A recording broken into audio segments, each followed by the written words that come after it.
Hola, muy buenos días a todos. Bueno, más bien yo creo que ya son tardes, son las 12 y cachito. Muchas gracias, doctor, por sus palabras.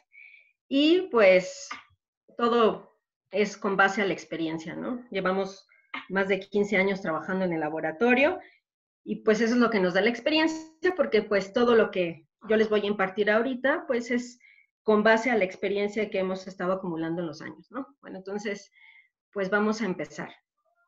Ahora bien, nosotros en el transcurso, ustedes pues del día de ayer de la mañana de hoy, pues estaban hablando acerca de los leucocitos, de los linfomas. Sin embargo, hay una parte muy importante que es tanto el laboratorio como la cuestión clínica con la ayuda de los médicos. Entonces, como yo siempre les había comentado, es importante integrar los médicos y nosotros como químicos, técnicos, maestros en ciencias, investigación, para que nosotros podamos ayudar así a dar un buen diagnóstico a los pacientes, ¿no? Entonces vamos a empezar con el extendido de sangre periférica y es importante que yo les comente que para el estudio de los leucocitos pues utilizamos el leucograma. ¿Por qué?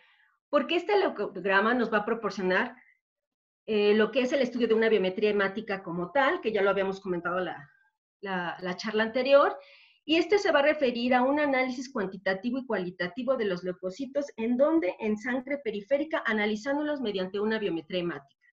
Este análisis cualitativo se refiere y corresponde más que nada al estudio morfológico, y el estudio cuantitativo se va a referir o va a corresponder a un recuento total de leucocitos y su diferencial en 5 partes, como algunos equipos nos los han proporcionado. Sin embargo, nosotros conocemos que desde el año de 1956, Wallace Coulter inventó el primer contador de células, lo que hoy le llamamos el hemograma, como prueba fundamental de laboratorio para el estudio complementario de una biometría hemática. De tal manera que este no ha cesado de evolucionar y ha traído mejoras en los rendimientos en cuestión de los fundamentos y los resultados tanto en métodos manuales para transformarlos en métodos automáticos. En la actualidad, pues existen nuevos parámetros de valiosa utilidad clínica, y lo cual nos ha permitido una excelente relación, lo que es costo-beneficio para el paciente y el sistema de seguridad social. De tal manera que podemos decir que, bueno, que no en todos los hospitales podemos contar con equipos tal vez automatizados. Sin embargo, el conocimiento de ellos es importante. Ahora bien, sin olvidar que tenemos un equipo como tal automatizado, el objetivo es seguir haciendo, ¿quién? Nuestro frotis de sangre periférica o no extendido. ¿Por qué? Porque es una parte integral del hemograma. De tal manera que yo aquí en esta diapositiva yo les muestro las metodologías y los parámetros de algunos instrumentos empleados en realizar hemogramas. ¿En qué va a fundamentar o qué va a corresponder? Pues va a ser el tipo de fabricante, el instrumento, la metodología y el parámetro como tal a utilizar. Tenemos fabricantes, tenemos a Coulter, tenemos a Sysmex, tenemos a Siemens, tenemos a Abbott, tenemos otros como el Mindray y tenemos otros japoneses. Sin embargo, estos instrumentos pues tienen diferentes metodologías, tales como la impedancia, la conductividad de radio, frecuencia, dispersión de láser, citometría, ¿sí? Dispersión de la luz e intensidad de fluorescencia. Ahora, es importante comentarles el conteo diferencial en 5 partes. Este conteo pues consta, como ya lo habíamos nosotros conocidos como tal en una biometría hemática, es el conteo de los leucos, el conteo de la serie roja y el conteo de las plaquetas. Sin embargo, cada uno de estos analitos pues tiene un fundamento. De tal manera que les muestro aquí los analizadores hematológicos que van de diferentes tipos de hemogramas. Hemogramas 4 al hemograma 6. Este es un equipo que nosotros estamos utilizando en hematología especial del Hospital General Centro Médico La Raza, es donde yo laboro. Este es un Sysmex XE 2100 y es un Sysmex XN1000. Estos equipos podría yo comentar, son equipos muy buenos. ¿Y en qué consiste? ¿En qué consiste estos tipos de hemogramas de acuerdo a su tecnología y componentes? Bueno, como yo les había dicho, que va a depender del tipo de parámetro, va a corresponder al tipo de hemograma que nosotros podemos emplear, de tal manera que podemos conocer hemogramas de tipo 1 hasta tipo 6. Entonces, por ejemplo, en cuestión del estudio de componentes eritrocitarios, podemos decir que el recuento de eritrocitos pues es de una manera, una medición directa, y lo hace cada uno de los equipos de los tipos 1 al tipo 4. Hemoglobina es una medición directa que la da el equipo, el hematocrito igual. Sin embargo, a partir de hemogramas tipo 3 al tipo 4 se derivan de un cálculo. También tenemos parámetros como el volumen corpuscular medio, que los dos primeros tipos son derivados de un cálculo. ¿Por qué? Porque necesitamos el conteo de los eritrocitos, y a partir del tipo 3 al tipo 6, tipo 4, 5 y 6, vamos a hacer una medición directa. También tenemos la hemoglobina corpuscular media, que igual, estos tipos de hemogramas del 1 al 6, pues son un derivado de un cálculo, que serían los índices de Winthrop, hemoglobina corpuscular media, concentración media de hemoglobina corpuscular, el ancho de distribución. El ancho de distribución es un parámetro que habíamos dicho que nos puede dar el tamaño y las diferentes formas de los que nos proporcionan los eritrocitos. Sin embargo, este ancho de distribución no en todos los tipos de hemogramas están, sino vamos a hablar de equipos que son del equipo 4 al equipo 6, que nos da el ancho de distribución, de tal manera que podemos ayudar en la clasificación de las anemias. Ahora bien, el recuento de reticulocitos, como la fracción de reticulocitos inmaduros, la hemoglobina reticulocitaria y recuento de eritroblastos circulantes, esos únicamente los vamos a obtener en un equipo como el Sixmes, por ejemplo, que hay muchas otras marcas, como Avo también, en el cual tenemos un parámetro de tipo 4, porque aquí vamos a incluir más a la evolución o al estudio del reticulocito como tal, y todo mediante el estudio de la fluorescencia. Ahora bien, el recuento total de los leucocitos, si ven, del tipo 1 al tipo 6, pues es una medición directa. Sin embargo, lo más importante de rescatar en estos equipos también es el recuento de granulocitos inmaduros. Este recuento es una medición directa y es muy importante, por ejemplo, en el caso de una infección, de choques sépticos, que los parámetros no los da. Sin embargo, es importante que tengamos un recuento de granulocitos inmaduros. Sin embargo, no deja a un lado que nosotros sigamos estudiando los frotis de sangre periférica, que ese es el estándar de oro. Sin embargo, en cuestión del componente plaquetario, pues tenemos el recuento de plaquetas a partir del tipo 2, el parámetro, y el tipo 6, que son mediciones directas, los volúmenes medios plaquetarios igual. Y importante aquí en esta charla es conocer la fracción de plaquetas inmaduras, que se deriva un cálculo y únicamente está en los equipos que son hemogramas tipo 6. Ahora bien, a mí me parece muy importante conocer, aparte de la biometría hemática, todo lo que es la cuestión de el cálculo como tal, o el recuento de las células que nos da la biometría hemática mediante un hemograma. Es importante, como yo les había comentado, el estudio de los gráficos. Si observamos aquí, esto nos lo proporciona el equipo, nos da como tal el parámetro, nos da los resultados que podemos observar aquí, la diferencial en 5 partes, neutrófilos, linfos, monos, eosinófilos y basófilos, tanto en valores absolutos como en valores porcentuales. Sin embargo, es bien importante conocer para nosotros los que estamos en el laboratorio, y si es que tenemos arriba más de 100 muestras que procesar y estamos en un hospital muy grande, pues no a todos los pacientes o como tales vamos a hacer frotis de sangre periférica. Por eso es que nos vamos a echar de la mano de quién, pues de los diferentes gráficos y de las alarmas que contengan nuestro recuento o nuestro hemograma. Por lo que el frotis sanguíneo vamos a proceder a ¿qué? A verificar las alarmas y generar informes de utilidad diagnóstica. ¿Para quién? Para los médicos. De tal manera que estos gráficos que nos proporcionan algunos equipos, bueno, pues van a ser el cuento de diferencial. Y aquí nos los da en un gráfico de un histograma, que en el eje de las X es el SCC, que es la complejidad o granularidad de la célula, y la fluorescencia, que ahorita lo vamos a ver. Sin embargo, nos da el conteo de los reticulocitos, el de inmaduro, así como los diferentes gráficos que nos van a dar la anisocitosis, el ancho de distribución o lo que conocemos como el volumen corpuscular medio. Ahora bien, ¿qué es importante conocer o rescatar de estos hemogramas?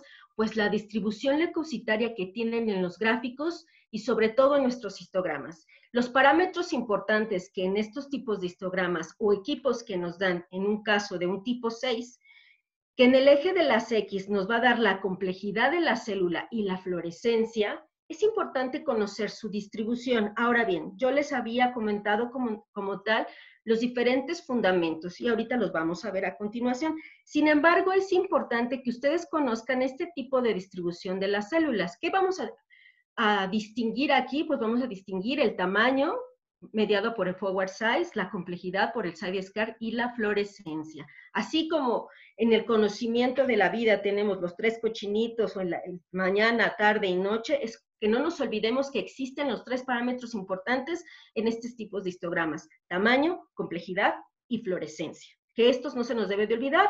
¿Por qué? Porque con base a nosotros que podamos distinguir una imagen como esta, nosotros podemos ver en nuestros mecanizados o cuando pasamos nuestra biometría como tal en un equipo, no es necesario a veces realizar cuántos leucos tiene o cuántos número de plaquetas tiene, sino es importante conocer los gráficos. Entonces, miren, yo les pongo aquí un ejemplo. Este es un gráfico, y ¿cuál es la diferencia del otro gráfico? ¿Qué podemos observar? Pues primeramente su distribución. Aquí vemos que en el primero la distribución, aquí tenemos en esta población rojita o en este compartimento, son los eosinófilos, los neutrófilos y los basófilos por el tipo de granularidad que tiene, así como los linfos y los monocitos. Todo va a ser con base a la fluorescencia que están experimentando o se les va a dar en ese enfoque, en ese detector que pasa a la célula, como tal nos va a emitir una fluorescencia y podemos determinar la complejidad de la célula. Es por eso que se mide contra side scatter. Ahora bien, si nosotros vemos un histograma en un gráfico como tal que nos da una biometría hemática y lo comparamos con el de la izquierda y vemos el de la derecha, vemos que la distribución no es normal. ¿Qué estamos viendo en este gráfico? Pues que la distribución de los neutrófilos se ve aumentada y sin embargo se ve hacia arriba. Ahora bien, ¿por qué? Porque es bien importante comentarles que en las células como tal, en estos equipos que miden la dispersión de la luz, mientras más fluorescencia tenga la célula, lo que emite es que nos da de decir que la célula es inmadura. Aquí tenemos muestra del equipo que nosotros utilizamos, que es un SIGMES. Sin embargo, es importante reconocer lo que todos les he comentado aquí, el reporte del analizador y la importancia. ¿Qué hacemos nosotros en el laboratorio? Metemos como tal la biometría hemática y nos da este reporte de aquí. ¿Qué hacemos inmediatamente? Nosotros vemos el número de leucos, la hemoglobina, vemos el hematocrito, los índices eritrocitarios, y si vemos como tal las 3 líneas, tanto leucos, eritrocitaria y plaquetaria, está baja, y checamos también aquí nuestro aspecto de diferencial absolutos y porcentuales. Entonces, ¿qué checamos aquí? Lo que checamos aquí, junto con el gráfico, que es muy importante, que lo estoy mencionando, es una población. Y entonces, si nosotros sabemos, vamos de lo normal a lo patológico, porque es como debemos aprender así la hematología, debemos conocer cuáles son los valores porcentuales y absolutos como tal de nuestras 3 series para que nosotros podamos inferir o podamos decir que nuestra población es anormal. De tal manera que nosotros aquí vemos en esta biometría hemática que pasamos, pues hay una disminución de las 3 líneas, lo cual es una pancitopenia. Ahora bien, entonces, aquí les pongo el gráfico, y este gráfico que está aquí, que es granularidad contra fluorescencia, no se parece a esta distribución normal, y efectivamente, si es que ese equipo como tal nos cuenta la diferencial, observamos aquí que son linfos. Entonces, ¿qué procedemos a hacer si únicamente observamos muchos linfos y una población? Bueno, es importante, como yo les había comentado, pues revisar la solicitud, el diagnóstico que nos pone el médico, y sobre todo, vamos a realizar nuestro frotis de sangre periférica y revisar los gráficos, y de tal manera nosotros vamos a integrar este estudio. Aquí tenemos otro, metimos otra biometría, vemos el diagnóstico, probablemente sea una leucemia, y observamos aquí, vean, el número de recuento de leucocitos está de 40,000, lo cual no es normal, y anteriormente se me olvidó comentarles los valores porcentuales absolutos que nosotros debemos manejar, ¿no? En este caso vamos a manejar los porcentuales en el uso para nosotros en el laboratorio. Los linfocitos y los neutrófilos en valores absolutos debemos de saber que deben de ser de 1,000 a 5,000 y los neutrófilos de 1,500 a 8,000. Sin embargo, en una cuenta diferencial, pues tenemos linfos de 20 a 50, monocitos no más de 10, basófilos no más de 2, eosinófilos no más de 5 y neutrófilos vamos a tener de 35 a 70. Sin embargo, si vemos granulocitos inmaduros, no tenemos. Las bandas, bueno, pueden no exceder más de 10, pero no tenemos la presencia de metamielocitos, mielocitos, promielocitos, mieloblastos, como lo estamos viendo aquí en la pantalla. Sin embargo, ¿qué es lo que hacemos aquí en este caso y que tenemos en esta biometría hemática? Bueno, aquí tenemos que los leucos como tal están aumentados, la hemoglobina está baja, las plaquetas tenemos una visitopenia. Y vemos que esta población como tal no representa a esta población que tenemos en este histograma. Ahora bien, es importante para nosotros, y yo les recomiendo que ustedes empiecen a integrar con los gráficos, conocer cuál es el parámetro que estamos utilizando en el eje de las X y cuál es el parámetro que estamos utilizando en el eje de las Y. No siempre es así, puede estar al revés. Sin embargo, aquí lo que quiero que veamos es cómo está nuestra distribución de los diferentes compartimientos de nuestras estirpes celulares. Entonces, si observamos este gráfico que ustedes tienen aquí, vean, aquí tenemos una población que se va en aumento y que se va hacia dónde, hacia arriba, de tal manera que quiere decir que está teniendo más fluorescencia. Yo les acabo de comentar, entre más fluorescencia tenga una célula, la célula que tiene más contenido de DNA y por lo tanto el colorante que está dentro del equipo pues emite más fluorescencia, de tal manera que la distribución a ese tipo de compartimento se va hacia arriba. De tal manera que si nosotros hacemos un frotis o un extendido de sangre periférica, vemos este tipo de células y nosotros, bueno, la observamos y decimos, bueno, la relación núcleo-citoplasma es alta, sin embargo, tiene una cromatina muy laxa reticular y tiene presencia de nucleolos, lo que nosotros llamamos blastos, ¿sí? Y esos hay que reportarlos como tal en la biometría hemática, porque en sangre periférica no debemos de encontrarlo.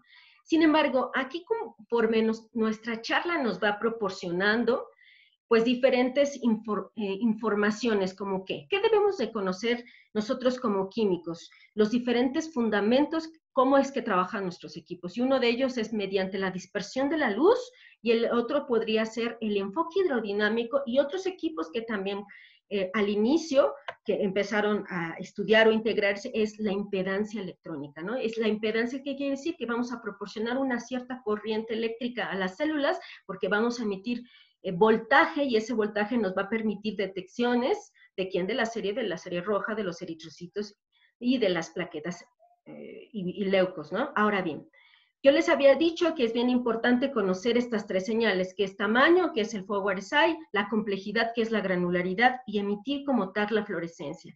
De tal manera que nos va a permitir diferenciar y contar las diferentes estirpes celulares y detectar también posibles anormalidades mediante células inmaduras, mediante la fluorescencia que yo les había comentado. De tal manera, ¿cómo es la cuestión de tamaño contra complejidad? Nosotros tenemos una célula aquí y como tal, los equipos como tal cuentan con diferentes láser y cuentan con diferentes luces, ¿no? Y diferentes espejos que van a ir acomodados de tal manera que nosotros al emitir una luz, bueno, se van a ir dispersando. Esa dispersión de la luz nos va a dar, si es una dispersión de manera frontal, pues nos va a dar la dispersión frontal, que se le llama el tamaño, que nos va a decir si el tamaño de la célula es pequeño, chico o grande, como lo vemos aquí. Entonces es una dispersión directa.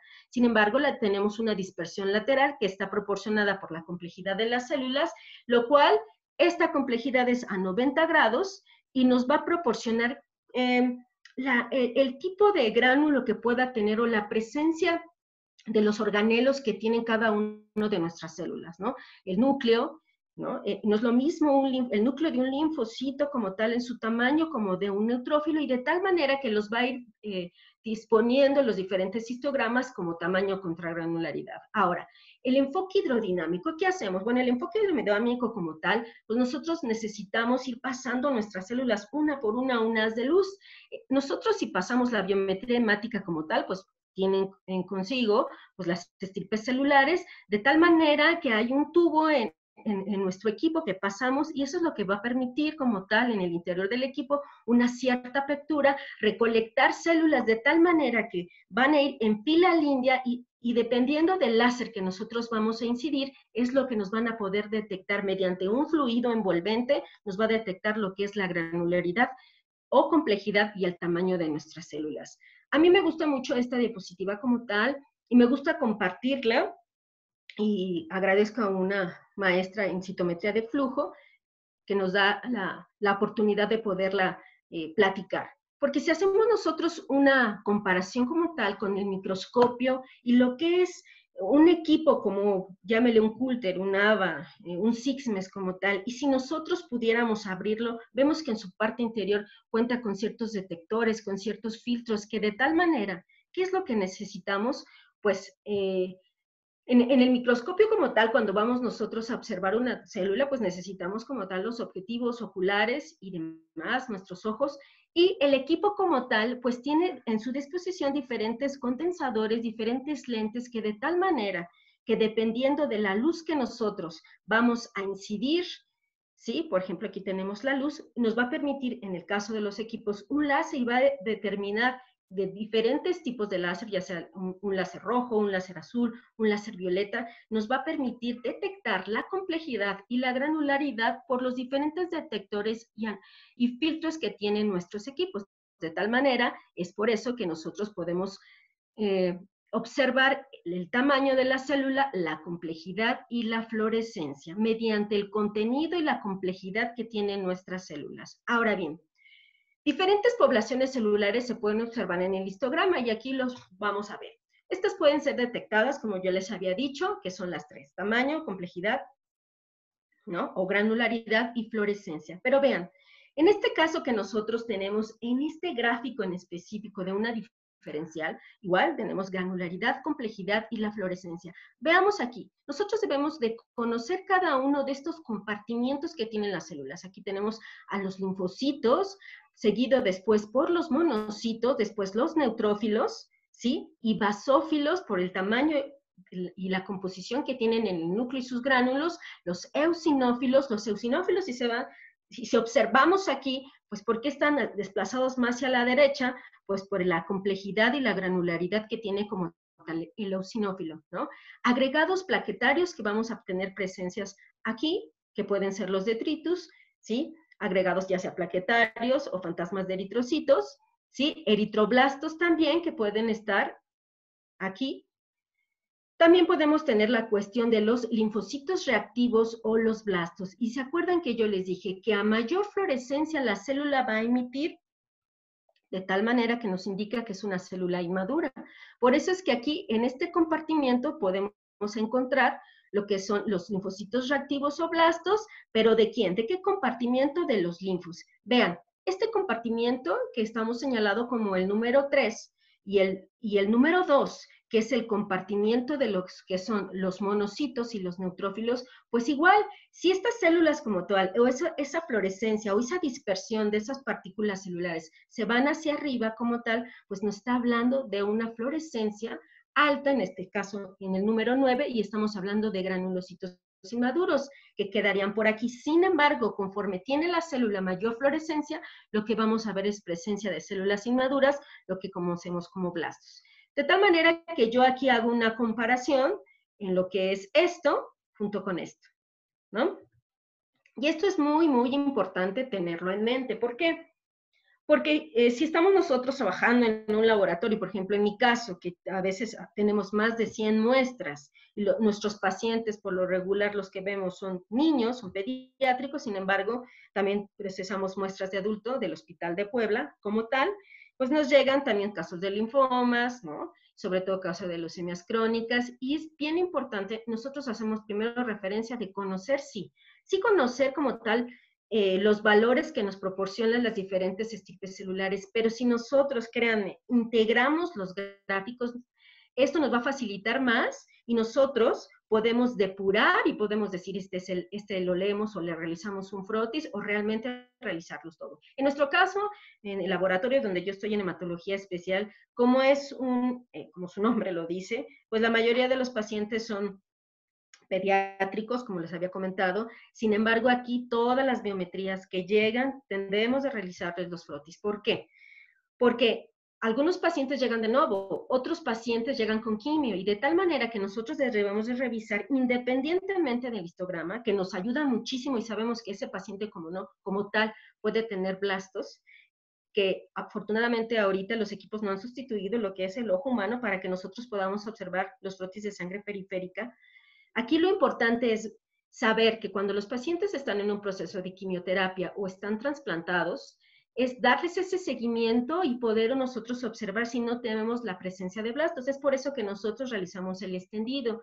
Y lo que yo les había comentado en la charla anterior, es importante no únicamente contar en si podemos, ¿no? En un paciente que tiene quimioterapia y tiene 1000 leucos, pues es importante llegar a las 100 células, pero hay pacientes que tienen 200. Bueno, si no tienen, no podemos contar 100 en un frotis, en un extendido de sangre periférica, bueno, contamos 50. Sin embargo, es importante y fundamental que revisemos todo el frotis, que como ya habíamos dicho, que por densidad celular se nos pueden quedar en las orillas y pueden ser células inmaduras que nuestro ojito no puede detectar, y sin embargo los equipos no pueden detectarlo. Por eso es muy, muy importante nosotros realizar el frotis de sangre periférica. Sin embargo, afortunadamente en el hospital podemos echar otra herramienta necesaria, que es la citometría de flujo, como tal, para revisar enfermedad mínima residual en pacientes pues, que ya han sido previamente, les han realizado la quimioterapia, y a los 28 días saber si esa médula como tal o ese paciente ya entró en remisión, que probablemente no la vamos a ver en un frotis de sangre periférica, ni la podemos analizar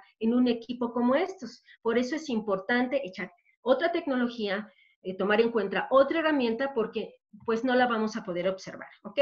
Bueno, entonces, en esta diapo que tenemos aquí, lo importante es que ustedes conozcan las diferentes distribuciones celulares, si es que tienen equipos, y aprender cómo es sus diferentes compartimientos. Ahora bien, esto ya lo habíamos comentado. Sin embargo, ahora nosotros, como yo les dije, debemos de empezar de lo normal hacia lo patológico. Ahora bien, nosotros como un laboratorio de hematología especial, no únicamente nos llegan muestras de sangre periférica, como tal nos llegan muestras de médula ósea. Y sin embargo, nosotros nos llega como tal una probable leucemia linfoblástica o una probable leucemia aguda.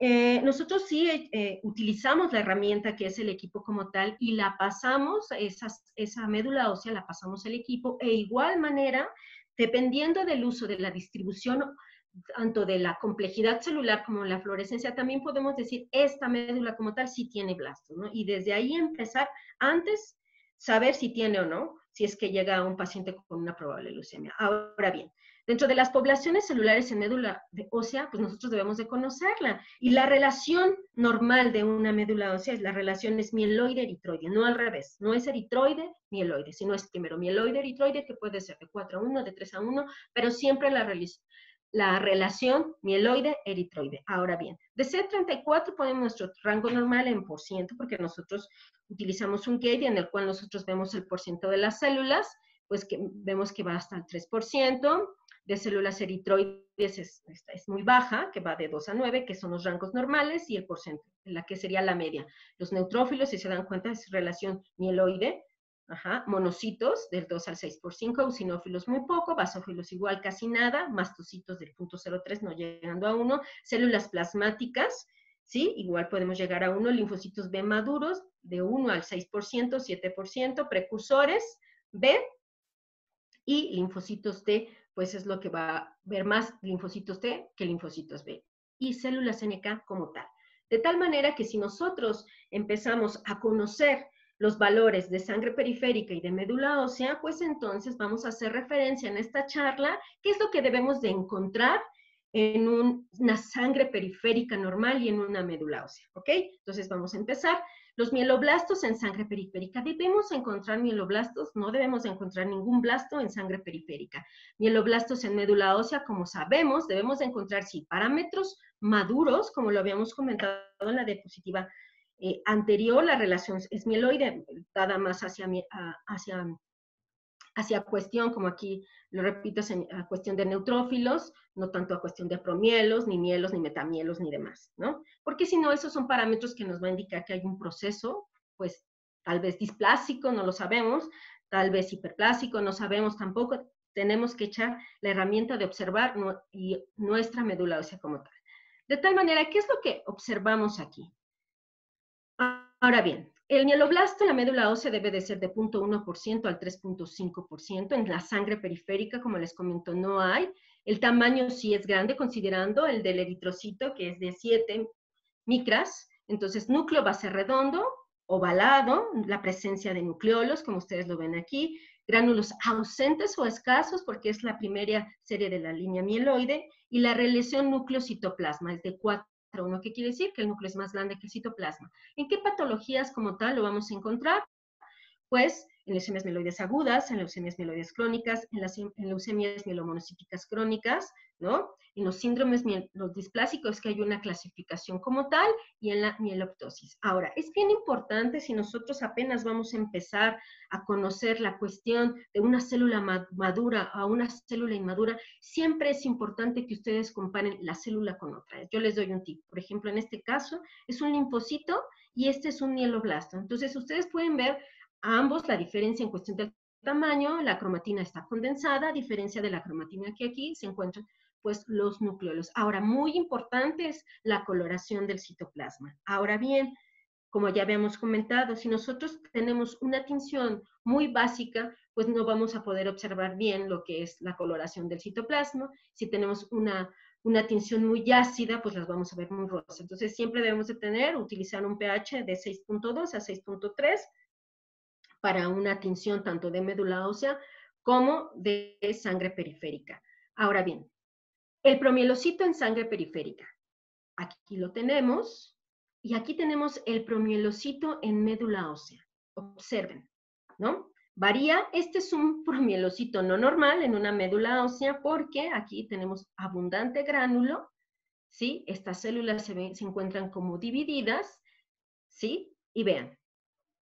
Ahora bien, en la médula ósea debemos de tener de 2 al 5%, en la sangre periférica no tenemos como tal, el tamaño varía de 14 a 20 micras, el núcleo es redondo u ovalado, vean, pero tiene la presencia de gránulos, la cromatina es más gruesa que el mieloblasto, ¿qué quiere decir? Que empieza a condensarse porque empieza el proceso de maduración, el citoplasma es basófilo, algunas ocasiones lo podemos observar así, contiene en el citoplasma gránulos primarios, rojos o violetas, o secundarios que son muy escasos. Entonces, primero los gránulos son rojo a violeta. Su relación núcleo-citoplasma pues va disminuyendo por lo mismo que va madurando, y en las patologías que lo podemos encontrar pues en las leucemias mieloides, en el caso de las leucemias de tipo M2 o tipo M3, y en algunas infecciones como lo vamos a ir viendo más adelante.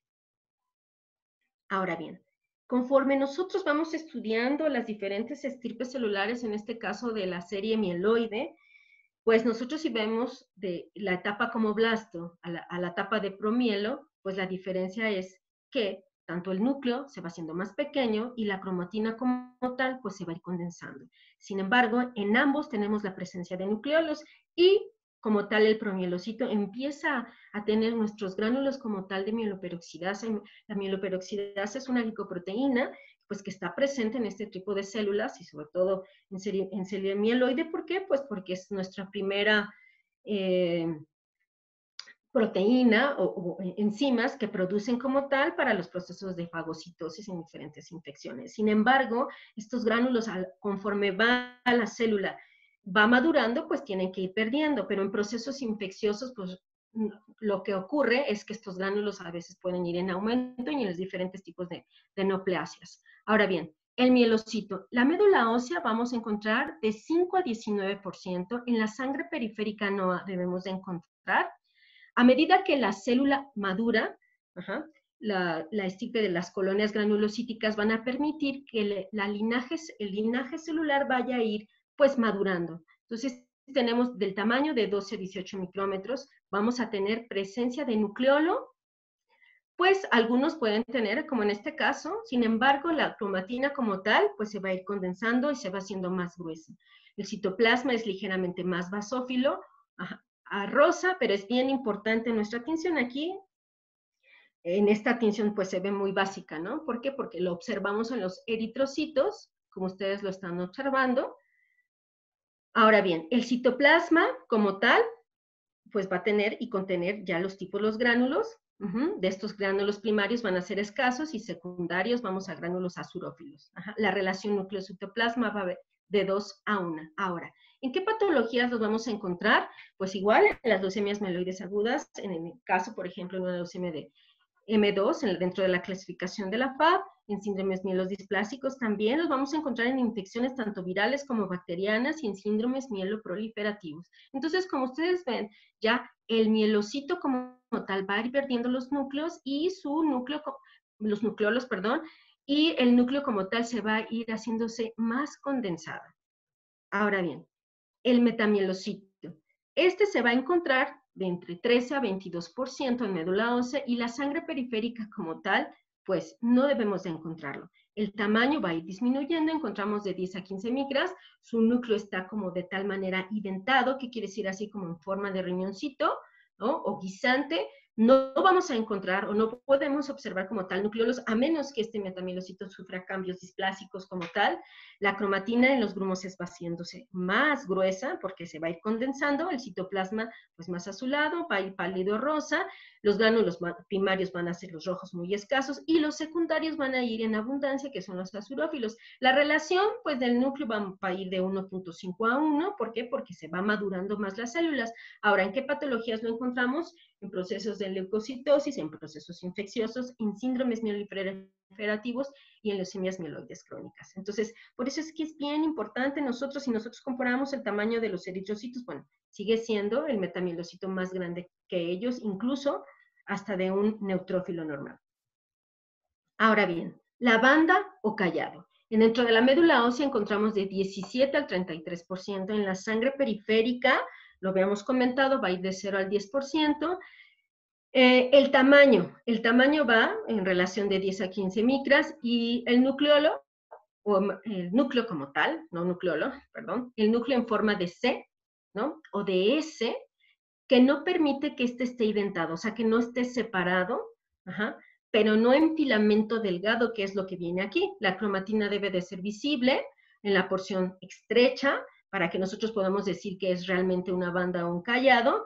Este mismo igual puede estar doblado, sin embargo, no debe de perder como tal su simetría.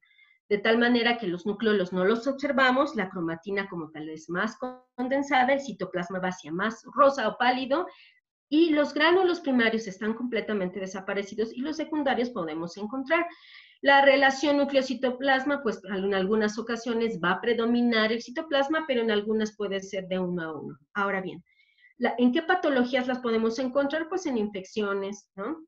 Ya habíamos dicho que pueden ser de tipo viral o de tipo bacteriano. Ahora, los polimorfonucleares, que son estos, que ya es el otro estadio de maduración como tal dentro de los o estadios de los neutrófilos. Ahora bien, en médula ósea tenemos de 3 al 20%, en sangre periférica, aquí es donde vamos a encontrar más abundantes, del 50 al 70%, ¿sí? Es importante conocer los valores de referencia de un recién nacido, de un niño y hasta de un adulto, ¿no? Y al igual en diferentes infecciones, pues estos parámetros pues se rompen. Ahora bien, el tamaño va de 10 a 15 micras, vamos a tener presencia de núcleo, sí, pero el núcleo, ¿cómo lo vamos a encontrar? Puede ser de 2 a 5 lóbulos conectados, ¿por quién? Por filamentos. Vamos a tener cromatina en grumos gruesa, el citoplasma va a ser azul pálido rosa, los gránulos secundarios, que vamos a tener presente aquí, que tienen gránula de glicoproteína, que es la amiloperoxidasa, y la relación núcleo-citoplasma va a predominar ¿en quién? En el citoplasma. Entonces aquí observamos la presencia de ¿quién? De estos filamentos. Ajá. No, sin olvidar que puede tener de 2 a 5 lóbulos, y más de 5 lóbulos puede presentar un tipo de enfermedad. Ahora bien, mielocito eosinófilo en médula ósea, vamos a regresarnos un poco, pero para conocerlos, en médula ósea y un mielocito, un eosinófilo en sangre periférica. Bueno, aquí, en médula ósea, pues podemos existir el mielocito eosinófilo de un 0 a un 2%. En sangre periférica como tal, el mielocito eosinófilo no lo tenemos. El tamaño pues es grande, como aquí lo podemos observar. Vean la presencia de los gránulos de color tipo naranja, ¿no? Por la presencia de las proteínas que tienen, histamina y demás, que hacen la cuestión de la conjugación con la tinción de Gray, ¿sí? El citoplasma va a ser de incolor a rosa y los gránulos primarios o escasos secundarios va a variar de naranja a ¿qué? A rojos. Y este es un mielocito eosinofílico como tal en sangre periférica.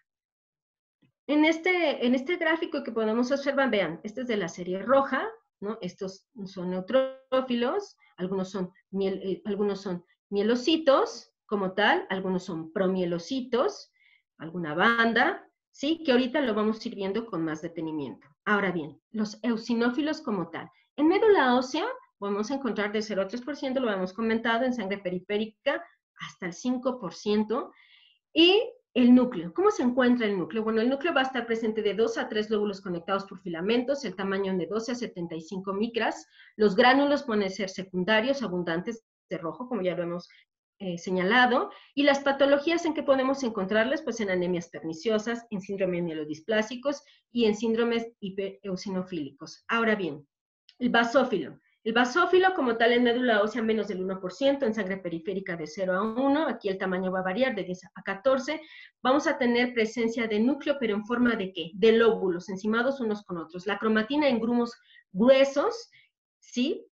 Y el citoplasma como tal, la banda, o incoloro. ¿Esto qué quiere decir? Mediante igual la tensión lo podemos observar así por el contenido de proteínas que contienen.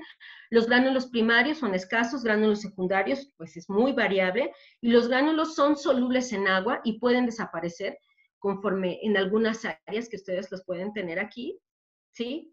Y como tal, ¿en qué patologías los encontramos? Pues en síndromes mielodisplásicos, en síndromes mieloproliferativos, en leucemias granulocíticas crónicas. Ahora bien, ¿qué otro tipo de alteraciones podemos encontrar? Pues alteraciones relacionadas con la interacción de fosfomonucleares con otras células. Por ejemplo, agregación en neutrófilos. Y en algunas ocasiones ustedes lo han visto así cuando han hecho un estudio de sangre periférica, ¿no? Bueno, ¿a qué se debe? Bueno, esto puede ser, o se ha observado un fenómeno que puede ser dependiendo del tiempo. Recuérdense que las biometrías hemáticas para realizar los frotis o extendidos de sangre periférica los debemos de hacer en el momento. Bueno, si no podemos hacer en el momento, es en 2, 3 horas. Sin embargo, no podemos realizar un extendido de frotis de sangre periférica y dejarlo para mañana. No podemos hacer eso. ¿Por qué? Porque podemos ocasionar que el mismo anticoagulante pues forme anticuerpos contra algunas de las células y de tal manera hace agregados, tanto plaquetarios o agregados de neutrófilos, ¿sí? Y podemos observar este tipo de compartimiento, de formas en nuestros extendidos de sangre periférica. Pero eso es cuando estamos hablando que la muestra la vamos a dejar para el otro día o después de 6 horas, ¿no? ¿Sí?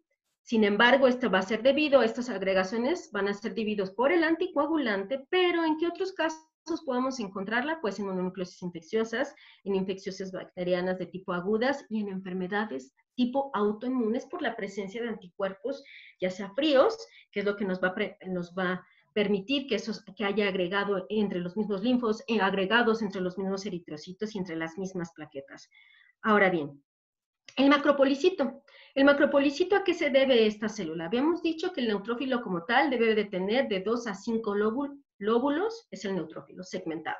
Sin embargo, el macropolicito o neutrófilos polisegmentados, pues estos segmentados van arriba de 6. Si se ven aquí, ahorita contamos 1, 2, 3, 4, 5, 6.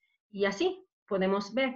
Estos macropolicitos los podemos encontrar en anemias perniciosas, en individuos normales que lo heredan en forma autosómica dominante, en síndromes mielodisplásicos, en un síndrome llamado de George, en administración de factor estimulante colonias y algunos esteroides, en anemias ferropénicas, y también va a ser debida a deficiencia de vitaminas, las cuales van relacionadas con complejo B y ácido fólico, ¿no? Por eso es bien importante, pues, tomar nuestras vitaminas como tal, ¿no? Ahora, ¿qué otras formas vemos? Pues las anomalías de Pelger-Wedd. Bueno, la anomalía de Pelger-Wedd es una alteración benigna de ¿quiénes? Pues de los leucocitos, que se van a heredar de tal manera que en forma dominante, que no es ligada al sexo, y se va a ver caracterizada por una morfología particular, si se dan cuenta aquí lo vemos, en los núcleos de los leucocitos, ¿sí? La segmentación nuclear está reducida, y también esta anomalía de Pelger-Wedd no nada más únicamente es para los neutrófilos, se va a ver comprometida también hacia los linfos y los monocitos. La importancia de identificar estas anomalías pues va a radicar en que nos va a decir que es una desviación hacia la izquierda, que ahorita vamos a ver qué es eso de desviación de la izquierda, lo que nos va a decir que probablemente nuestro paciente pueda tener una infección de tipo bacteriana, que también la podemos observar en una infección de tipo viral, y el estudio en médula ósea no es necesario para establecer el diagnóstico, ¿sí? Ahora, son funcionalmente adecuadas y pueden fagocitar y matar a los microorganismos. Y vemos aquí el conteo de nuestros gránulos, algunos los vemos también que pueden ser presencias de un neutrófilo que está vacuolado. Pero como tal, la anomalía de Pelger-Weyl es como de gafitas, ¿sí? Ahora bien, otra anomalía podemos encontrar que es la pseudoanomalía de Pelger-Weyl. Entonces, miren, nosotros observamos aquí del lado izquierdo esta pseudoanomalía en pacientes con un diagnóstico de una leucemia mieloide crónica. Vean, observamos aquí las gafitas que se ven aquí. Sin embargo, ¿por qué le llamamos que es una pseudo? Porque como tal no es un Pelger-Weyl. Si ustedes vean, no hay simetría en esta cuestión de estos núcleos que están como bilobulados. Entonces, por eso es que le llamamos pseudoanomalía, que lo podemos checar como un cambio displásico dentro de las leucemias mieloides crónicas, y también te podemos tener en un paciente infeccioso agudo. Miren, en este caso, igual, los lóbulos no son como tal simétricos, más bien son asimétricos, y lo podemos encontrar en procesos infecciosos. Ahora bien, la pseudomanía de Pelger-Weyl también es conocida como una anomalía adquirida, igual en forma no hereditaria. Se ha observado en mixedema cuando los pacientes como tal están muy inflamados, ¿no? Y tienen agüita, por lo mismo que le están metiendo soluciones a los pacientes, en enteritis agudas, en agranulocitosis y melomas múltiples, en malarias, en reacciones como tal leucemoides secundarias, ¿a qué? A un proceso de metástasis, ¿hacia quién? Hacia médula ósea, en leucemias agudas, en síndromes mielodisplásicos y también en leucemias linfoblásticas crónicas. Por eso es importante también conocerlas. Ahora bien, neutrófilos necrobióticos como este que tenemos aquí van a corresponder a fenómenos de apoptosis, que la célula ya como tal va a morir, a una degeneración nuclear que aparece como una estructura teñida oscura, que como tal, pues, se está destruyendo y se van a ver aumentada en qué? En procesos infecciosos. Entonces son neutrófilos necrobióticos que van a entrar a procesos de apoptosis en leucemias mieloides agudas, en síndromes mielopoyéticos, en anemias perniciosas debido a deficiencias de vitamina B12 y en largos tiempos también de procesamiento de las muestras. Entonces, sin olvidar que las muestras se tienen que procesar el prótesis de sangre inmediatamente, casi inmediatamente. Ahora bien, alteraciones relacionadas en el citoplasma de los nucleares, pues tenemos un neutrófilo que no tiene gránulos, ¿no? Y en este tipo de neutrófilo que no tiene gránulos, pues pueden ser, o donde los podemos observar, pues en síndromes mielodisplásicos por cambios que tiene el DNA, que origina en nuestras células como tal, alteraciones tanto moleculares y alteraciones morfológicas en cada uno de los estadios celulares, ¿no? Por infecciones bacterianas, por deficiencias de lactoferrina, ¿sí? Sin embargo, también aquí podemos encontrar no nada más neutrófilos agranulares, sino también podemos encontrar basófilos hipogranulares por cambios también displásicos, presencia de vacuolas, como lo estamos observando aquí. En diferentes infecciones también lo podemos encontrar. Ahora bien, granulaciones tóxicas. Y las granulaciones tóxicas que observamos dentro de los neutrófilos, bueno, son gránulos grandes de color azul, negro, y esta es más que nada la presencia de mucosustancias ácidas en el citoplasma de la célula, lo que pueden generar procesos infecciosos, procesos de activación de citocinas, procesos de activación ¿de quién? De tormenta de citocinas también debido a la mieloperoxidasa. También vamos a encontrar compuestos que son gránulos primarios positivos a mieloperoxidasa, ¿sí? Sin tener importante conocer la presencia de estos gránulos tóxicos a nivel también de los neutrófilos, y donde lo podemos encontrar en infecciones, en terapias también, en factor de colonias estimulantes también, ¿sí? En pacientes que también van a poder ser trasplantados.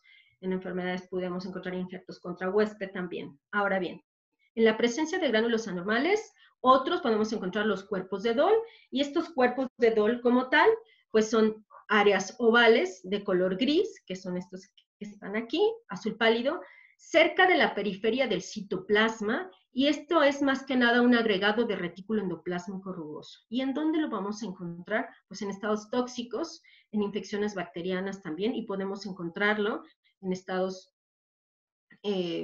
también producidos infecciosos por virus, ¿no? Ahora bien, el síndrome de Sheda-Higashi, como tal, son neutrófilos con inclusiones que están aquí, las podemos observar muy bien en el citoplasma, ¿sí?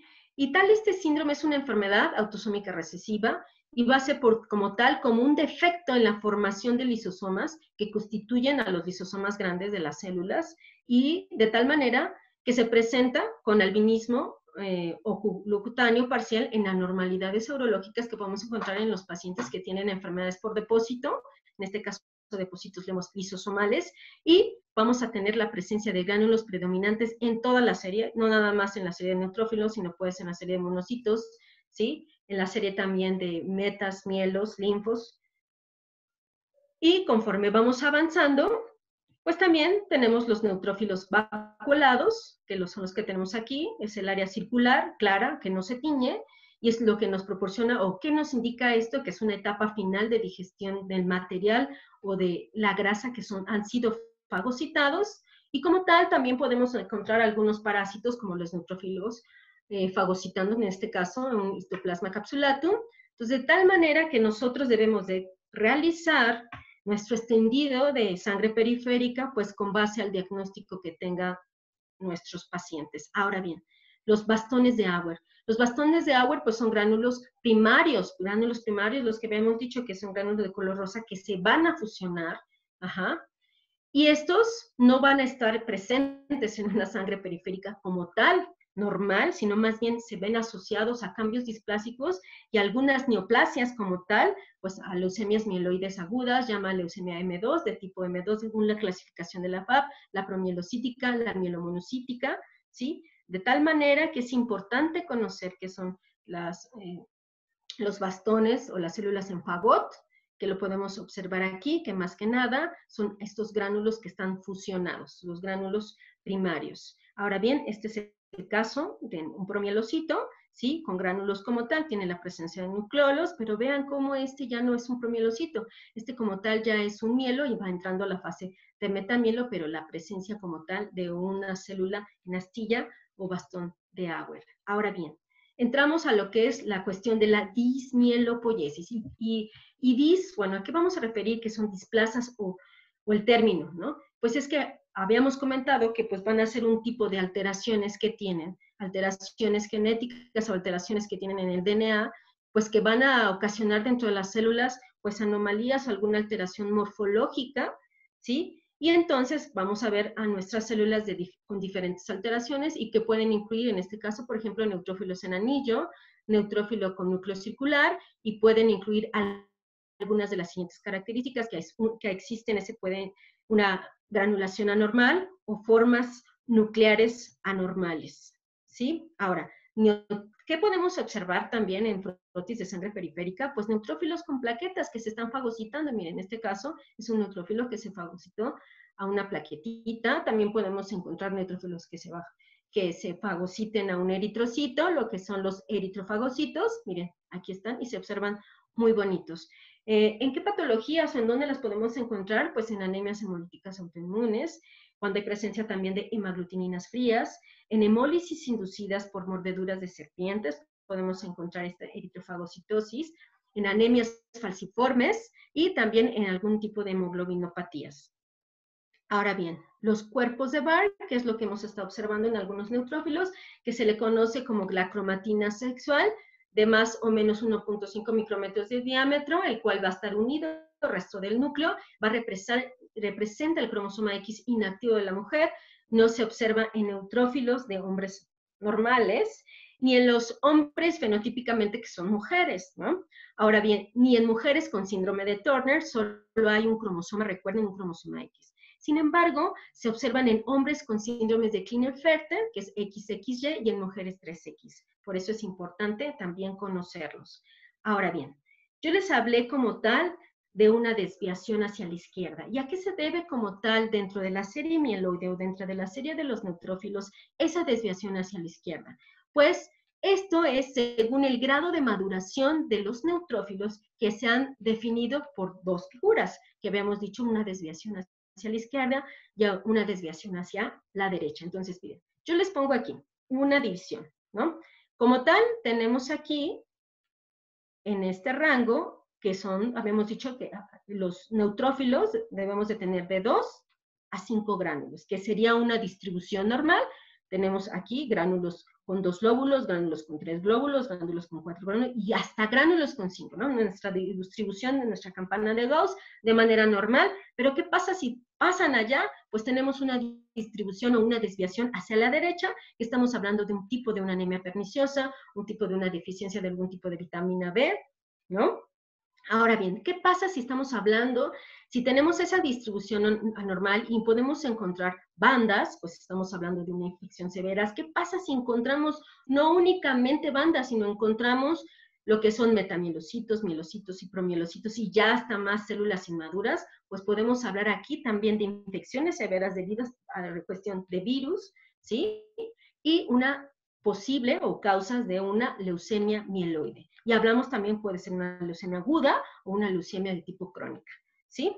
Por eso es bien importante que ustedes conozcan desde aquí esta maduración que tienen los neutrófilos y se considera desviación a la izquierda, vuelvo a repetir, cuando tenemos arriba de más de 10 bandas, y entonces vamos a ir a observar o vamos a meter nuestra biometría hemática en nuestro equipo, o si no vamos a realizar nuestro extendido de sangre periférica y vamos a ver la presencia de metamielos, mielos, promielocitos. Por eso es que es importante en la charla que yo les estoy comentando, pues lo que debe de existir normal a lo que no debe de existir anormal, ¿no? Ahora, desviación hacia la izquierda, entonces, ya recapitulando otra vez, entonces lo vamos a ver en infecciones, en sepsis neonatal, en choques sépticos, en tuberculosis, en intoxicaciones por plomo, benzol, en síndromes urémicos, en leucemias de tipo aguda, en este caso mieloides, o en algunas granulocíticas crónicas, y que nos hace referir a una desviación a la derecha, pues habíamos dicho que va a ser el predominio de neutrófilos con más de 5 lobulaciones, que son los llamados macropolicitos o neutrófilos polisegmentados, y vamos a decir que pues probablemente sea debido a una anemia de tipo carencial, de anemia de algún tipo de vitamina o una anemia de tipo perniciosa, ¿sí? Entonces es por eso saber lo normal. Ahora bien, ¿qué cambios reactivos podemos encontrar en nuestro caso en una médula ósea, ¿no? ¿Lo podemos encontrar cambios reactivos? Claro que sí, en una sangre periférica y podemos observar este tipo de células, como por ejemplo, ¿qué es lo que más predomina aquí? Pues es una médula ósea, alteración en la granulopoiesis. ¿Esto qué quiere decir? Granulopoiesis es serie mieloide. Entonces, si observamos aquí, vean, observamos muchos promielocitos, pero con abundantes gránulos, ¿sí? La presencia de monos, que también pueden tener gránulos de mieloperoxidasa y esterasa, la presencia de bandas y cambios displásicos como tal, vean la presencia de los neutrófilos de serie roja, de tal manera que es lo que ocasiona una infección.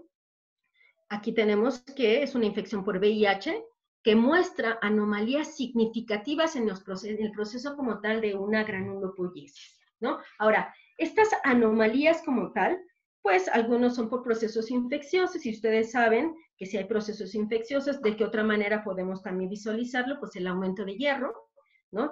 Si encontramos una ferritina o ferritinas muy altas o hierros muy altos también nos va a indicar el proceso de una infección, ¿no? Y como ustedes lo habían conocido, no sé si lo platicaron en la charla de la mañana como tal, al haber un aumento como tal de una granulopoiesis y que nos puede indicar un proceso infeccioso y como tal el hierro se ve aumentado, pues el mismo hierro como tal en procesos aumentados, pues lo que puede ocasionar como tal, pues la activación de macrófagos, y si activa los macrófagos como tal, pues va a activar a una respuesta inflamatoria y lo que va a desencadenar pues a procesos pues severos, ¿no? En el caso del COVID-19, que es lo que está ocasionando por una cuestión de unas ferritinas altas por procesos de activación de tormenta de citocinas. Bueno, ahora bien, en eosinofilia, pues vemos que se ve pronunciada en la médula con precursores inmaduros. Ese es otro ejemplo que pueden estar en un síndrome hipereosinofílico y en donde vamos a encontrar la presencia de muchos eosinófilos, ¿sí? Ahora bien, ¿qué anormalidades morfológicas en extendido de sangre periférica podemos encontrar en pacientes con COVID-19, ¿no? Ese sería antes del tratamiento como tal. Bueno, conforme vamos viendo, conforme hemos visto durante la charla, pues hemos visto que son la serie granulopoiesis, o más bien la serie mieloide, los que van a sufrir cambios en cuestión de displasia o en cuestión de granulopoiesis. Entonces aquí observamos por ejemplo, en el inciso A o en esta foto que viene aquí marcada como el A, pues vamos a encontrar neutrófilos que hasta con un solo lóbulo o con dos lóbulos, pero con presencia de gránulos, ¿no? Igual en el inciso B podemos encontrar una cromatina demasiado reticular, demasiado condensada y presencia de ¿quién? De gránulos. Aquí en el inciso C, igual, presencia de vacuolas, o pueden ser presencias que tengan neutrófilos sin gránulos. Sin embargo, estos son de diferentes pacientes. Esta fotografía es tomada de un artículo que así se llama Anormalidades morfológicas en la circulación. Aquí les dejo la bibliografía para que ustedes lo puedan checar. ¿Sí? También podemos encontrar lo que son mielos y promielos. Mielos con poca granulación, promielos con poca granulación o con cambios displásicos también en la cuestión del núcleo, ¿no? Que se encuentra mucho más condensado y que el citoplasma como tal está más abundante. Pudiéramos encontrar células inmaduras, no provenientes, no como tal como cambios de un tipo de leucemia o neoplásicos, ¿sí? Podemos encontrar también linfocitos, porque como tal no es un neutrófilo, es un linfocito, pero que tiene un cambio en la cuestión del citoplasma. Recordemos también que es importante que para que nosotros podamos diferenciar bien la morfología, como viene en esta figura aquí, bueno, aquí vemos que son eritrocitos y como que están aglutinados, y no hay como hacer un extendido y observar los leucos cuando los eritrocitos estén bien distribuidos, para que nosotros podamos observar bien lo que es cómo está la cromatina, si realmente es laxa, si realmente es compacta, los cambios también en la cuestión de la coloración del citoplasma, y aquí vemos células que son necrobióticas o que van hacia la apoptosis, ¿no? En el caso del linfocito, en el caso de un neutrófilo, y podemos encontrar en el inciso, en el número K, como tal, que son linfocitos reactivos, que pueden ser como tipo linfocitos de tipo amonados, y plaquetas, ¿no? Plaquetas grandes, plaquetas como tal, con presencia de vacuolas, ¿no? Por eso, es importante que conozcamos lo normal, lo vuelvo a repetir, porque si no conocemos lo normal, pues no podemos ir a conocer los cambios displásicos o anormales que tiene una célula, dependiendo del tipo de alteración que pueda tener nuestras células por las diferentes patologías. Ahora bien, nos vamos a ir rápido hacia lo que es el monoblasto, y el monoblasto, bueno, como tal, vean, es el tamaño de 12 a 18 micrómetros, vamos a hablar ahora de la serie monocítica. El núcleo es ovalado, nucleolos de 1 a 2 y pueden ser no visibles, citoplasma basófilo y puede tener un tinte grisáceo, que es más hacia una serie de monocito, ¿sí? La relación va a ser muy alta, del núcleo de 4 a 1, y en médula ósea en sangre periférica, pues, ¿qué debemos encontrar? Pues ninguno, ¿verdad? Porque son células inmaduras. Ahora, como tal, un promonocito, es importante que nos quedemos grabado estas formas que tienen las células para que nosotros podamos conocer las diferentes leucemias mieloides que vamos a ver, la morfología. A continuación, bueno, el tamaño va a ser de 12 a 20 micros en promonocito, su núcleo va a ser de forma irregular, va a ser marcada, va a tener la presencia de nucleoles, pueden o no tener. Sin embargo, vean cómo se ve como que el núcleo está empaquetado, como que si estuviera doblado o en forma de cerebrósida, que yo le podría comentar así, porque aquí se vean la manera reticular del citoplasma, los gránulos finos azurófilos que pueden tener presencia de esterasa, ¿sí? La relación núcleo puede ir cambiando porque la célula conforme va madurando, conforme va a ir pasando los diferentes estadios, entonces va a ir madurando de tal manera que va a ir perdiendo tamaño y núcleo. Me refiero a que se va haciendo más compacto. Ahora bien, la relación, pues de 2 a 3, y en médula ósea, pues menos del 1%, y en sangre periférica no debemos de encontrar ninguno en un paciente normal. Ahora bien, en monocitos, el tamaño va de 12 a 20.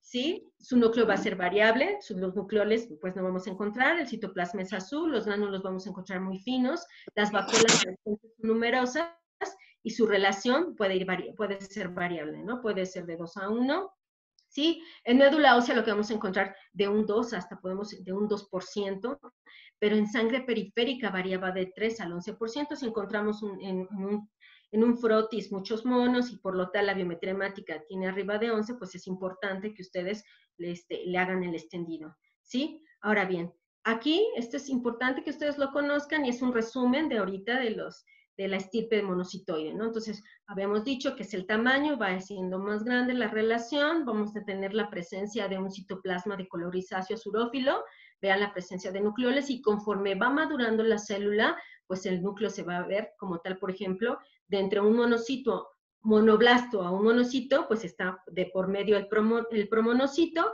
y como tal, pues tiene un poco de los dos, ¿no? La cromatina va siendo no tan laxa, sí, pero va a estar siendo como de tipo identada, de tipo reticular, y conforme va madurando, pues tenemos la presencia de un núcleo que está como si tuviera de tipo segmentado, ¿no? Pero no lo está. Sin embargo, es importante no confundir este tipo de monocitos con un neutrófilo segmentado o incluso hasta con una banda, porque si no tienen ustedes una buena atención y observan que todos sean morados, ustedes pueden decir que esto es un neutrófilo segmentado, ¿cuál es la característica que tienen que ver? Pues la coloración del citoplasma, ¿no? En un neutrófilo como tal segmentado, la coloración pues se ve entre como rosa-roja, sin embargo aquí, en el monocito, el citoplasma, les había yo comentado que es entre azul grisáceo. Entonces, por eso es bien importante conocer las características celulares. Ahora bien, otros monocitos, un monocito reactivo, ¿por qué le llamamos reactivo? Pues porque tiene la presencia de un citoplasma basófilo, ¿sí? Vean también la presencia del citoplasma que está formando como pseudópodos, ¿sí? Sin embargo, esto no es un linfocito como tal. Es importante conocer la característica de la cromatina, cómo está de un monocito a una cromatina de un linfocito, que es muy difícil a veces en una extendida sangre periférica porque pudiéramos confundirlo con un linfoamonado, ¿no? O como tal, como un monocito, ¿no? Sin embargo, bueno, en primera va a ser su tamaño, que son arriba de 10 micras, ¿sí? La cromatina como tal en un monocito pues está como más reticular, más identada, que lo vemos aquí, y la característica del citoplasma que debe de ser un azul casi tirándole a grisáceo. Sin embargo, este es un monocito reactivo. Ahora bien, dentro de los monocitos, que ya lo habíamos dicho, también podemos encontrar pacientes con diagnóstico de un síndrome de Shiraya-Higashi, y es lo que habíamos dicho de este tipo de gránulos. También podemos encontrar monocitos en sangre periférica fagocitando a plaquetas, ¿no? Al igual que los neutrófilos, que también se fagocitan a los eritrocitos, ¿no? Ahora bien, un linfoblasto. Pasamos a la etapa del linfoblasto. Pues el tamaño va de 10 a 18 micras, el núcleo va a ser redondo. Aquí vamos a encontrar la presencia de nucleolos de 1 a más. Sin embargo, el citoplasma es moderadamente, intensamente basófilo. Vean, es más pequeño todavía que un monoblasto. Los gránulos van a estar ausentes. La relación igual va a ser muy alta, 4:1. En médula ósea no debe de existir y en sangre periférica no. ¿En dónde lo podemos encontrar? En leucemias linfoblásticas agudas, en linfomas no Hodgkin y en linfomas de tipo Hodgkin. Entonces, es bien importante que yo me quede, le saque una foto a esta imagen en donde vean la presencia de que en este caso, la cromatina como tal en un blasto pues debe de ser abierta, ¿no? Y presencia de nucleolos. Ahora bien, para que podamos pasar a la siguiente etapa del linfoblasto, pues sigue el prolinfocito. ¿Qué quiere decir? El prolinfocito está dentro entre el monoblasto, pero no es un blasto, y entre un linfocito, pero tampoco es como tal un linfocito maduro, ¿sí? Sino, ¿qué es lo que encontramos o cuál es la relación? Bueno, el tamaño pues puede variar, puede estar al mismo tamaño que un blasto. Sin embargo, aquí la presencia de la cromatina pues es lo que nos va a hacer la referencia, que la cromatina como está no va a ser tan laxa, tan abierta como un blasto, va a ser fina, sí, y va a ser intermedia entre lo que yo les decía, un linfoblasto y un linfocito maduro, volviendo a recapitular, y el citoplasma va a ser, a veces lo podemos encontrar basófilo, a veces lo podemos encontrar un poquito claro, ¿sí? Me refiero a que puede estar un poquito como azul, a gránulos están ausentes y la relación núcleo-citoplasma va de 3 a 4. Ahora bien, en médula ósea no se ha definido y en sangre periférica igual tampoco. Ahora bien, el linfocito. El linfocito, pues bueno, ya conforme la célula va madurando como tal, bueno, el tamaño se va haciendo más pequeño, el núcleo va a ser redondo ovalado, nucleolos ocasionalmente, pero si encontramos nucleolos ya no diríamos que es un linfocito, sino un prolinfocito, ¿sí? Que tiene cambios displásicos, porque un nucleolo como el núcleo de un linfocito, pues no debe de tener la presencia de nucleolos. El citoplasma es escaso a moderado, de celeste, de cielo azul celeste, ¿no? O sea, es azul claro, no como tal grisáceo de un monocito, puede tener la presencia de vacuolas, los gránulos escasos o acirófilos, ¿sí? Y la relación va a ser varía, ¿no? Porque puede ser de 3 a 1, de 4 a 1 o de 5 a 1. En médula ósea lo podemos encontrar de 5 al 15% y en sangre periférica del 20 al 40% según sea el caso de la edad del paciente. Ahora bien, ¿qué otro tipo de célula podemos encontrar? Pues la célula plasmática como tal. Y la célula plasmática, bueno, el tamaño va a variar de 8 a 20, el núcleo es redondo u ovalado, de tipo excéntrico, y la cromatina igual. Pero, ¿qué es lo que hace característico a una célula plasmática? Pues la presencia que tenemos aquí como tal, el aparato de Golgi, que tal no se tiñe, está intensamente aquí reflejado, ¿sí? Y también vamos a ver que el citoplasma es intensamente basófilo con frecuencia de una zona clara perinuclear, gránulos ausentes, y entonces, ¿cómo estaba el núcleo? El núcleo como que está excéntrico, ¿no? Como que si estuviera saliendo. A mí se me hace referencia como si fueran unas células como en forma de cometa, en donde el núcleo pues va a estar casi saliendo, sin embargo, conserva muy bien en la cuestión citoplasma, está dentro del citoplasma, la relación puede ser de 1 a 1 o de 2 a 1. En médula ósea podemos existir arriba del 2, 1 o 2%, y en sangre periférica no lo debemos de encontrar como tal. Ahora bien, linfocitos atípicos, que los podemos encontrar en diferentes infecciones, de tipo viral, ¿no? Entonces vean, ¿no? Linfopenias también, entonces vean cómo la característica del linfo es mucho más, que en estos linfos atípicos son muy grandes, ¿no? Que pueden presentar el citoplasma unido hacia otros como en forma de red en los eritrocitos. Sin embargo, el color de la cromatina pues es más hacia azulada que más que grisácea que en el monocito. Vean la presencia de la cromatina, va siendo ciertamente un poquito laxa, y vean, esto es lo que yo les decía, que son linfos, que parecieran monos, lo que llamamos linfos amonados, pero la característica que puede confundir con los monocitos por como tal, por el tamaño. Ahora bien, yo les pongo esta lámina y ustedes me podrán decir, bueno, ok, aquí tengo diferentes tipos de linfocitos, ¿no? Y entre esos linfocitos, pues están los linfocitos maduros, ¿no? Los prolinfocitos, o este tipo de células que yo quiero que vean aquí. Vean la característica que tiene el citoplasma, que está así, como si tuviera pelos, o sea, peluda. Y esto son células peludas. No sé si las observen. Aquí, mira, aquí encontramos. Esta es una foto, les puedo presumir, que es del día de ayer, que nos llegó un paciente masculino de 35 años de edad con un diagnóstico probablemente de una leucemia, bueno, así decía, leucemia mielomonocítica crónica, y resulta que nosotros, antes de cualquier cosa que vayamos a meter, porque contamos con citometría de flujo, que podamos, no sé, existen paneles para este tipo de leucemias, y nosotros inmediatamente correr al refrigerador y buscar los reactivos para montarlo, no. ¿Qué es lo que debemos de hacer nosotros como químicos y con base a la experiencia que nosotros vamos a ir acumulando los años? Esto que yo les acabo aquí de comentar, pues lo pueden encontrar en los libros, están en YouTube, en muchos expertos que nos platican y que de ellos aprendemos, ¿no?